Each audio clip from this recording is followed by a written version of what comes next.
Si hace años que vas a terapia o siempre estás dando vuelta por diferentes terapeutas tratando de encontrar una respuesta, es porque el problema no pertenece a esta vida. El problema que tenés o el trauma que tenés está camuflado y te predetermina y te limita a lo largo de la vida. Te limita tanto en los aspectos emocionales, porque no te puedes expresar, no te puedes abrir, no puedes comprender, como en el comportamiento, porque tal vez te inhiba, te cueste poder compartir o vincularte o expresarte en el medio. Estos traumas están almacenados en la estructura energética y pertenecen a vidas pasadas, pero no lo podemos elaborar desde el análisis.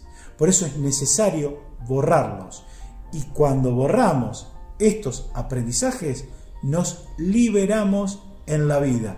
Y es ahí donde surge nuestro verdadero cambio.